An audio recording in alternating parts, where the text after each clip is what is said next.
Good morning to everyone. चलिए आज हम सीबीएसई बोर्ड की एनसीईआरटी की पाठ्य पुस्तक हिंदी से चैप्टर 9 कबीर की साखियां देखते हैं। इसमें कबीर जी ने कबीर की साखियों में इनके पहले हम कबीर जी का जीवन परिचय, पाठ संग्रह सभी कुछ देखेंगे, फिर क्वेश्चन आंसर देखेंगे। और जैसे आप देख रहे हैं अक्षर मंत्रा यूट्यूब चैनल, और हमारे अकॉर्डिंग लास्ट में वेरी वेरी इंपॉर्टेंट क्वेश्चंस आपको मिलेगा जो हमारा रूल्स है, और वो आपको सभी पेपर में अवश्य देखने को मिलेगा। तो चलिए शुरू करते हैं। कबीर की साखियां। जाति ने पूछो साध की, पूछ लीजिए ज्ञान, मोल करो तरवार का, पड़ा रहने दो म्यान। आवत गारी एक है, उल्टत होई अनेक, कह कबीर न उलटिए, वही एक की एक।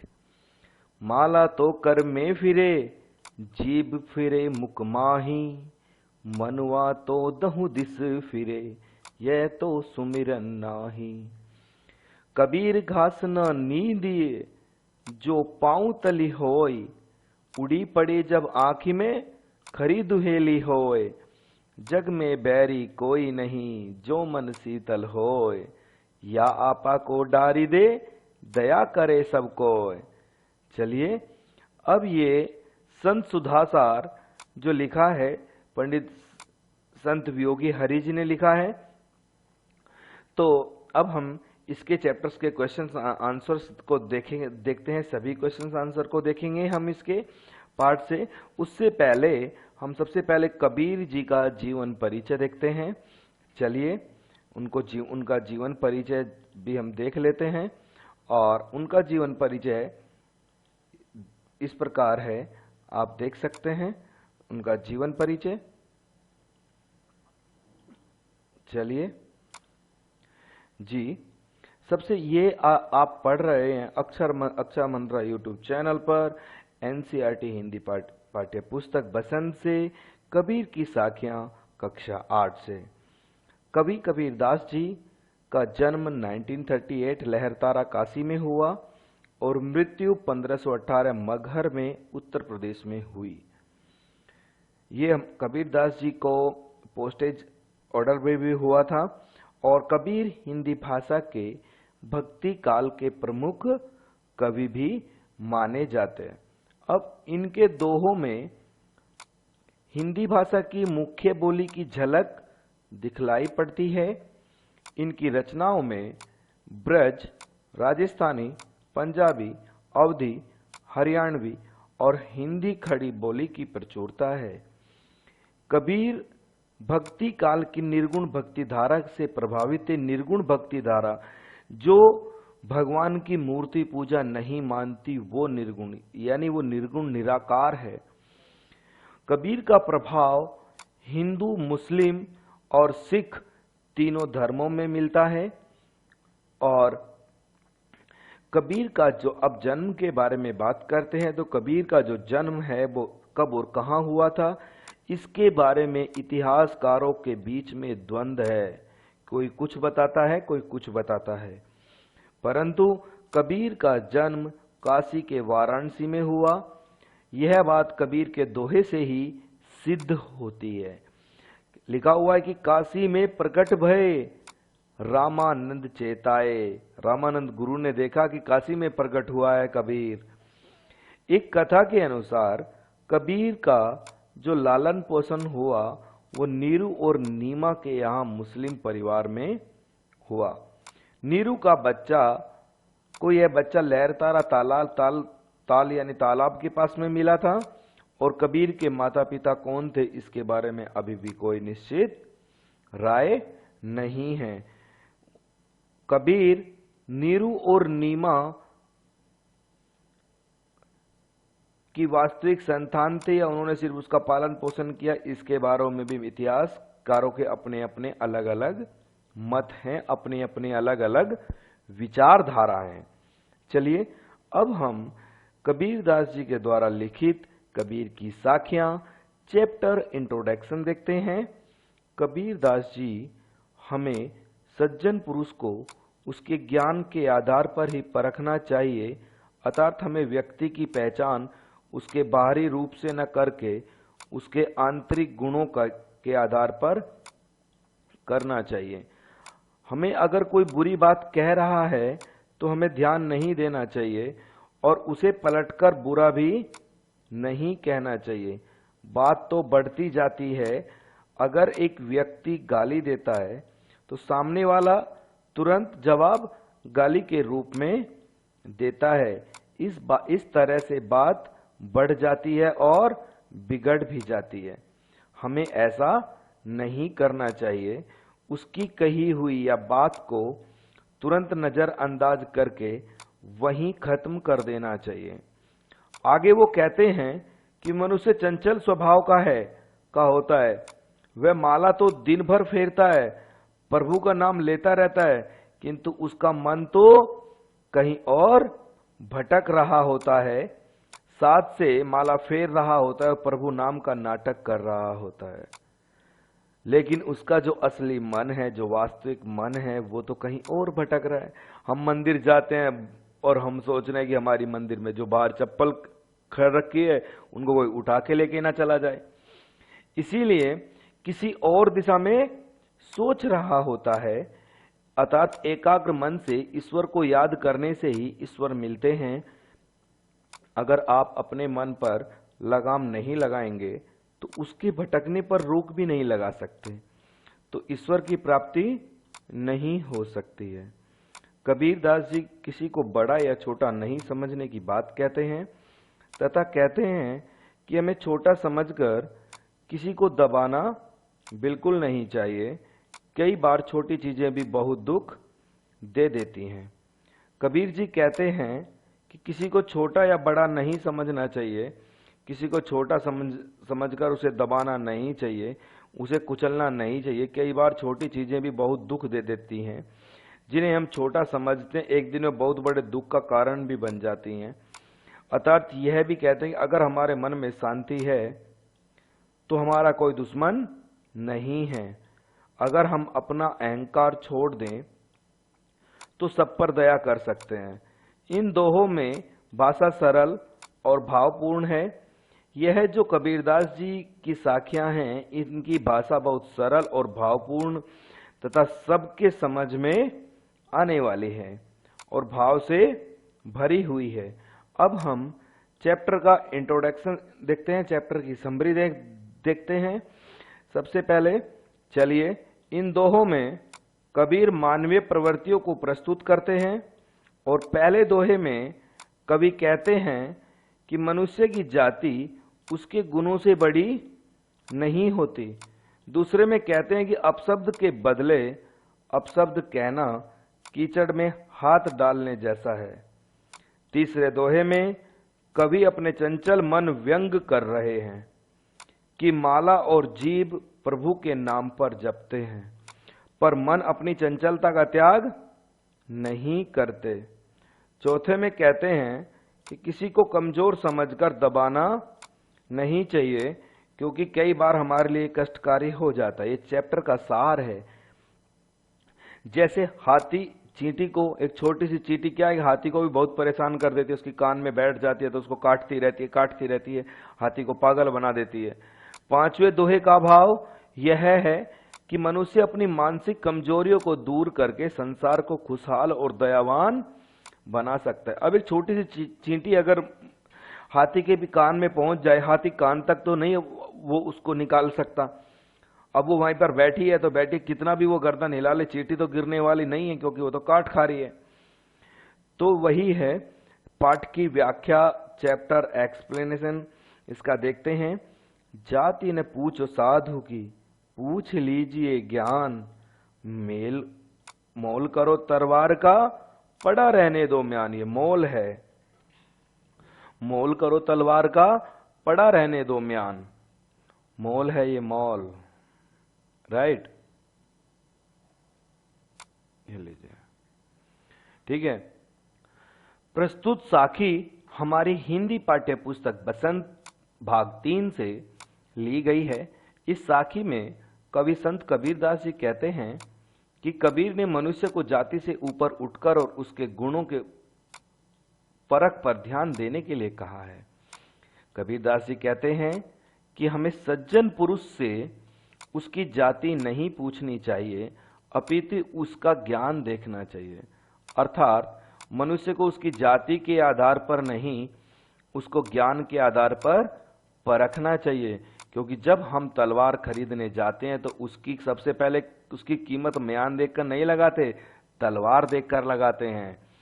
नेक्स्ट है आवत गारी एक है, उल्टत होई अनेक, कह कबीर न उलटिए वही एक की एक। अब कबीरदास जी देखो कितना अच्छा दोहा साखी लिखते हैं, अपना दोहा लिखा है। इसकी व्याख्या देख लेते हैं। प्रस्तुत साखी हमारी हिंदी पाठ्य पुस्तक बसंत भाग 3 से ली गई है। इस साखी के कबीर संत कबीरदास जी हैं। इसमें कबीर ने अपशब्द सुनकर उस पर ध्यान न देने की बात कही है। इसकी अब हम हिंदी अनुवाद देखते हैं, व्याख्या देखते हैं। इसमें कबीरदास जी कहते हैं कि जब हमें कोई गाली देता है तो वह एक होती है। किसी ने एक बार गाली दी, अब हम पलटकर अगर उसे भी दे देते हैं तो वह बढ़ते बढ़ते अनेक हो जाती है। इसलिए जब हम उसकी एक गाली पर ध्यान ही नहीं देंगे तो वह वहीं खत्म हो जाएगी, अर्थात वह एक की एक ही रह जाती है। ठीक है, नेक्स्ट देखते हैं। माला तो कर में फिरे, जी भी फिरे मुख माही, मनुमा तो दहुदिस फिरे, यह तो सुमरन नाही। देखिए नेक्स्ट है, प्रस्तुत साखी हमारी पाठ्य पुस्तक बसंत भाग 3 से ली गई है। इस साखी के कवि संत कबीरदास जी हैं। इसमें कवि क्या है कि प्रभु नाम के स्मरण पर बल दे रहे हैं कि माला तो कर में फिरती है, कर माने हाथ में फिरती है, जीभ फिरे घुमाए, जीभ हमारे मुख के अंदर घूमती है, और मन तो दहु दिस यानी दसों दिशाओं में फिरता है, ये तो सुमरन नाही। हम मंदिर में बैठे हैं परंतु हमारा मन कहीं और है।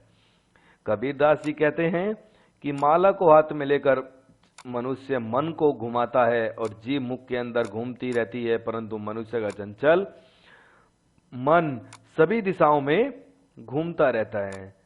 मानव मन गतिशील है जो बिना विचारे इधर उधर घूमता रहता है।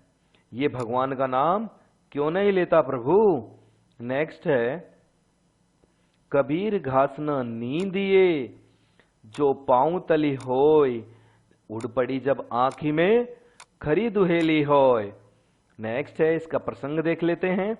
इसका प्रसंग है कि साखी हमारी हिंदी पाठ्य पुस्तक बसंत भाग 3 से ली गई है और इस साखी के कवि संत कबीरदास जी हैं।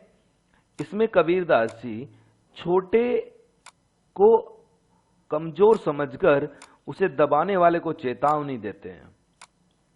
कबीरदास जी कहते हैं कि हमें कभी भी घास को छोटा नहीं समझना चाहिए। लिखा हुआ है ना, कबीर घास ना नींदिए, जाओ पांव तली होय, उड़ी पड़े जब आंखी में खरी दुहेली होय। कबीरदास जी कहते हैं घास को भी हल्का मत समझो, आप उसे ना नींदिए यानी पैरों के नीचे ना कुलचिए। अगर वो उड़ कर के आंख में गिर गया तो जख्म बना देगा। इसीलिए कहते हैं आंख उसे दबाना नहीं चाहिए, क्योंकि जब एक घास का एक छोटा सा तिनका भी आंख में गिर जाता है तो वह बहुत दुख देता है। अर्थात हमें छोटा समझकर किसी पर अत्याचार नहीं करना चाहिए। जग में बैरी कोई नहीं, जो मन शीतल होय, या आपा को डारी दे, दया करे सब कोय। अर्थात प्रसंग में प्रस्तुत साखी हमारी हिंदी पाठ्य पुस्तक बसंत भाग 3 से ली गई है। इस साखी के कवि संत कबीरदास जी हैं।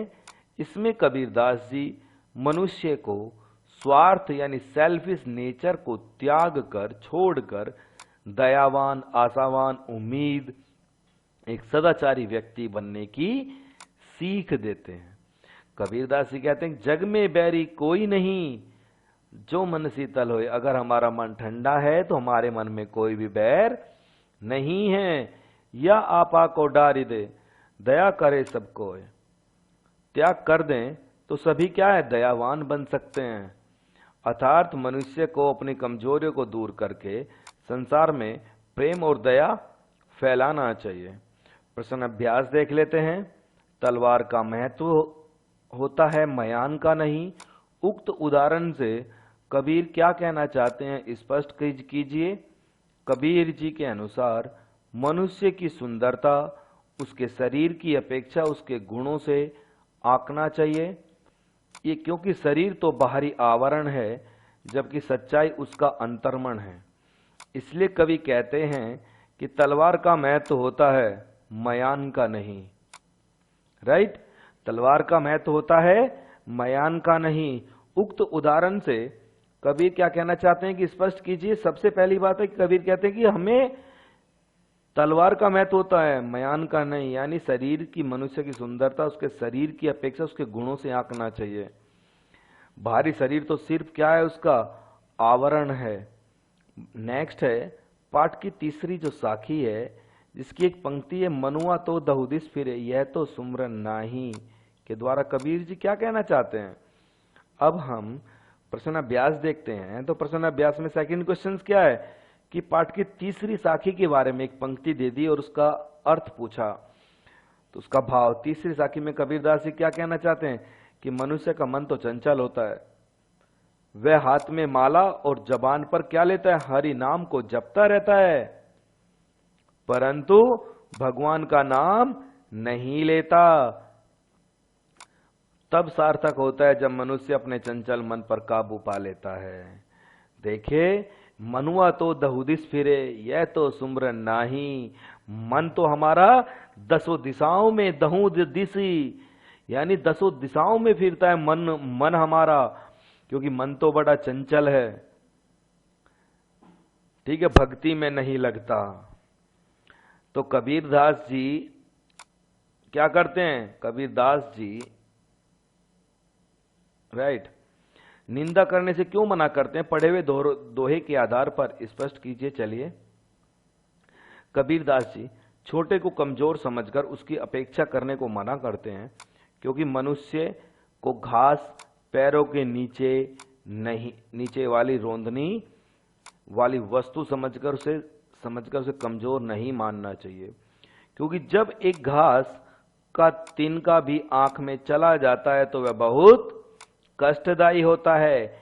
इसीलिए हमें किसी को कमजोर समझकर उसकी निंदा नहीं करनी चाहिए। हम क्या समझ लेते हैं कि ये तो छोटा है हमसे, और ये गरीब है, ये है, उसको पैसे के आधार पर, उसके कपड़ों के आधार पर, उसकी बुद्धि के आधार पर, कोई कपड़ों से उसको गरीब समझ लेगा, कोई उसको बुद्धि से गरीब समझ लेगा, कोई वो समझ लेगा कि इसको कुछ आता जाता नहीं है। तो क्या है कि किसी को कमजोर नहीं मानना चाहिए। क्यों? क्योंकि जब एक घास का तिनका भी आंख में चला जाता है तो जख्म बना देता है और वो बहुत कष्ट देता है। इसीलिए हमें किसी को कमजोर नहीं समझना चाहिए, कबीरदास जी कहते हैं। नेक्स्ट है, मनुष्य के व्यवहार में ही दूसरों को विरोधी बना लेने वाले दोस्त तो होते हैं। यह भावार्थ किस दोहे से व्यक्त होता है? यह भावार्थ अंतिम साखी में है। दूसरों को विरोधी बना लेंगे तुरंत, अरे मित्र तो बना लो। यह भावार्थ किस दोहे से? जग में बैरी कोई नहीं, जो मन शीतल होए, या आपा को डारी दे, दया करे सब कोई। अरे आप किसी से प्यार से बात तो करके देखो, उसका गुस्सा भी चला जाएगा। परंतु क्या है कि हमें सही तरीके से, शांति से, एक अच्छे आचरण से बात कहने वाले हम नहीं हैं।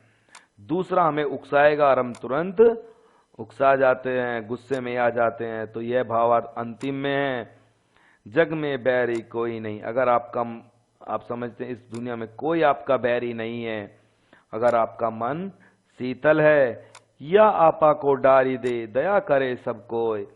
अगर आप अपने को, इसको गुस्से को डाल दें, छोड़ दें, तो सभी दया करने वाले बन जाएंगे। तो बच्चों, आज आपको सीबीएसई की एनसीईआरटी पाठ्य पुस्तक कबीर का चैप्टर पूर्ण एक्सप्लेन हुआ। पहले हमने कवि का जीवन परिचय देखा, फिर चैप्टर का इंट्रोडक्शन देखा, फिर दोहों को हिंदी अनुवाद और प्रसंग सहित देखा। इसके बाद क्वेश्चंस को देखा। तो मेरा एक लास्ट क्वेश्चन है आपके लिए कि आप करें इसे। इस बार मैं सिर्फ आपको ओरल क्वेश्चंस बताता हूं। आपकी बुक में पाठ से आगे लिखा हुआ है, आपके विचार से आपा और आत्मविश्वास। आपा और आत्मविश्वास क्या होता है वो आप कमेंट में बताएं। आपा और आत्मविश्वास क्या होता है, आप ये कमेंट में बताएं कि आपा क्या है और आत्मविश्वास क्या है। देखते हैं कौन कौन बताता है। जो अच्छा बताएगा उसे सरप्राइज हमारी ओर से बिल्कुल जाएगा। Thank you very much. जय हिंद, वंदे मातरम। देखते रहिए, मुस्कुराते रहिए। आप देख रहे हैं Akshar Mantra YouTube channel. Thank you very much. जय हिंद, वंदे मातरम। सब्सक्राइब करना ना भूलें।